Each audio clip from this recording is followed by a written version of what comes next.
in the half second before that answer. The tired. You wake up tired, not the tired that sleep fixes, the other tired, the tired that was already there when you opened your eyes. But you get up anyway, because there are people whose lives depend on whether you get up. Your mother, who never complained but you saw what she sacrificed. Your father, who worked his whole life and still couldn't give you what he wanted to give you. The younger sibling who looks at you like you have the answers. The family that doesn't say it out loud, but you feel it. That you are the one who is supposed to make it. So you move. Every single day, you apply, you try, you learn something new. You fail quietly and tell nobody. You try again. This isn't weakness or laziness. It's what happens when a man refuses to stop, even when everything in his body is begging him to. And the world calls that strength. But the man living it, he knows it by a different name.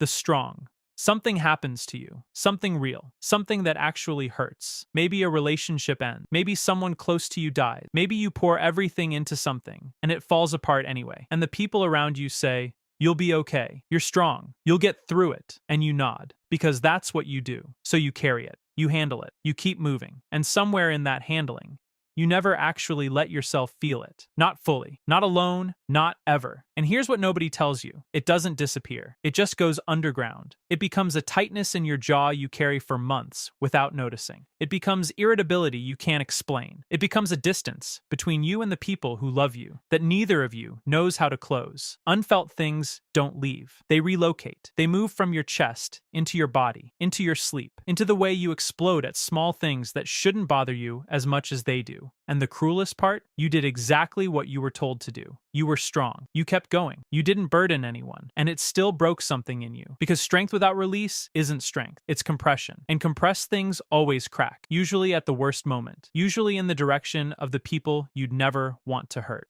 The comparison. You know someone, maybe from school, maybe your old neighborhood, someone you started at the exact same level with, and they made it before you. Not because they worked harder. You know they didn't. They just had something you didn't. A contact, a family name, a loan that came without conditions, a door that opened for them that you've been knocking on for years, and you see it on social media through a mutual friend, the car, the apartment, the title, the life that looks exactly like the one you planned for yourself. And for just a second, something moves in your chest. It's not jealousy, it's a question. Why not me? I work. I sacrifice. I want this badly enough. Why is it taking this long? And that question, if you sit with it long enough, stops being about them. It turns inward. It becomes a question about whether you are enough, whether the effort is worth it, whether the life you're building will actually arrive. Psychologists call this social comparison. The way human beings measure their own worth by watching the people around them. But for a man with no shortcuts, no safety net, no plan B, that comparison doesn't just sting. It shakes something foundational. The unspoken. Someone asks you, "Are you okay?" And you say, "Yeah, I'm fine." But here's what happened in the half second before that answer. Something in you wanted to say no. Not dramatically, not with a breakdown, just no. No, I'm not okay. I'm carrying something I don't know how to hold anymore. I'm scared that all this effort leads nowhere. I'm holding so much, and nobody around me even knows. Because I got so good at looking fine that even the people closest to me stopped looking carefully. That's what you wanted to say. But you said, "I'm fine." And they nodded, and the conversation moved on. And that moment closed. And something that was right at the surface, almost ready to come out, went back down. The part that hurts the most? Sometimes you don't even want to fully explain it. You don't want advice. You don't want a solution. You just want the person to ask one more time with a look that says, "I'm not asking to be polite. I actually want to know. I'm not moving until you tell me." That one extra question.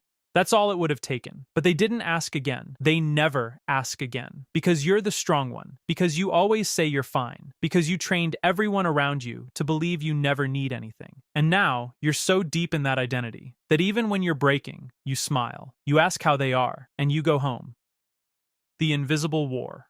When you are fighting a battle, nobody around you can see. Nobody knows what happens inside your head between midnight and 3 a.m. Nobody sees the plans you wrote out on paper and then folded and put away because they felt too big to say out loud. Nobody sees the calculations you run every day. If I save this much, if this works, if I land this one thing, everything changes. Nobody sees you lying awake, doing math that has no good answer. And the painful part isn't the struggle. A man can handle struggle. The painful part is doing all of this completely invisibly. Going through something enormous, a financial pressure, a failing plan, a quiet fear that this might not work, and showing up the next morning like nothing is happening, smiling at the right moments, looking like a man who has it together. While inside, there is a war going on that nobody has been invited to witness. And you don't invite them, because the moment you show the war, you become the man who couldn't handle it. And that label is the one thing you refuse to become. The mirror. You had a picture in your mind when you were younger, not just of success, of how it would feel. You would make your mother proud in a way she could feel in her body. You would build something that said, "We made it. Everything you gave up was worth it." You are still working toward that. But somewhere between that dream and today, you started to wonder if the distance is getting smaller, or if you're just getting better at surviving it. And that wondering, quiet, late at night, when you're still awake with the numbers and the gap between where you are and where you said you'd be, that is the heaviest thing you carry. Heavier than the work, heavier than the rejection. Because you can handle failure. You've proven that.